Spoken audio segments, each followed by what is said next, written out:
بسم الله الرحمن الرحیم.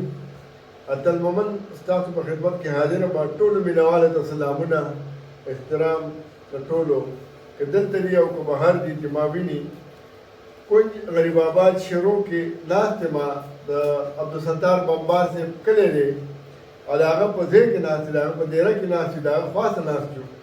نو زه به کوشش دا وکړم چې د رسمي خبرو نه ډډه وکړم او نیغ په نیغه ستار صاحب ته راشم. ځکه هغه وایي چې زما تخصص بمبار نه دی، خو چې کله د بمبار نوم راشي نو خلک وایي چې عبدالستار بمبار دی.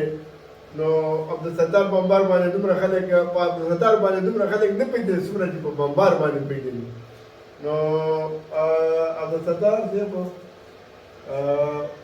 ډېره مننه چې تاسو موږ ته وخت راکړو او دلته موږ تاسو سره ناست یو.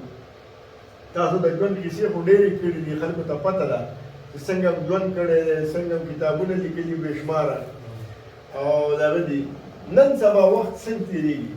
نن سبا وخت ډېر ښکلی دی، خوند پکې هغومره نشته خو ډېر ښکلی دی. لکه چې زامن مې تقریبا 4-5 په ډوبۍ کې دي، دا یو په چوټۍ راغلی، 4 هلته دي، 2 کسان چې کوم دی، یو کوچ کې یو پولیس کې دی او نو چې ژوند هېڅ هم ښه نه دی نور بس نه ډېر دا خو بس ته د الله په رضا باندې راځئ، د دې نه غټه خبره بله نشته. او خپله شاعري چې کوم ده د هغه هماغه شان چې خپل لکه دړه ده خو سړی ځوان دي که نه، نو هغې کې خو څه فرق نه دی راغلی. نه دی راغلی. ښه نو دا مینوال به زموږ خبرې دومره نه خوښوي لکه څومره چې به ستا شعرونه خوښوي. نو زه به وایم چې شیخ صاحب د کیمرې شاته لګیا دی، خپل راته د خپلې خوښې کلام راته ووایي.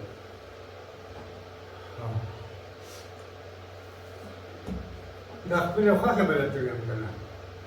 وایي زه د رقیب سره په جنګ یم، جنګان نه راپاڅي، افسوس خلاصي دپاره مشران نه راپاڅي. د لوګي جاز دی چې پکې ولاړ شي نه پرېږدي، د نیکای کار ته اوسنی مسلمان نه راپاڅي. وایي اګدورې زه یم ډېرې ته چې وبسودی، خو دا د اکبر باچا ساتلي لټان نه راپاڅي. ډېر مې په ایمان لوړې زنګ نیولی، پرېږدی دا د دعاوې رنځوران نه راپاڅي. یتیمان کونډې دې پراتې وي د چیرمین کوڅه کې، سپینه غرمه شوه د زکات ممبران نه راپاڅي. عبدالستار عزایل صاحب د قیامت نښې وي، خو له غفلت په خوب ویده انسان نه راپاڅي. که بل اورې دوستانه هر د تاوان سره وي، لا چې د نن وخت مسلمان سره وي، که دې د چا سره ښېګړه وکړه بدله بد به د ځان سره وي. دلته کې یو مشر هم داسې نشته چې نابلده د تالان سره وي، یو مولا 2 جان چې یو دی وینئ، لکه سیرۍ چې د باران سره وي. منم چې یو مولا 2 جان چې یو دی وینئ، لکه سیرۍ چې د باران سره وي. منم چې قرض غوښتل ډېر اسان دي، خو ورکول یې د خفګان سره وي. عبدالستار جنګ د اوس تمام شي، حاله چې مرګ هم د ایمان سره وي.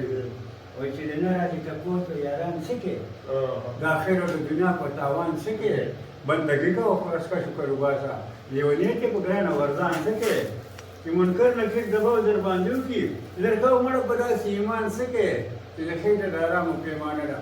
مسله راله قبول په ډېران څه کې چې په وخت د مصیبت د په کار نه شي، د ډوډۍ وخت علاقونه خپلوان څه کې چې د نه اوري نصیحت عبدالستاره ورکوي په هغې مسلمان څه کې.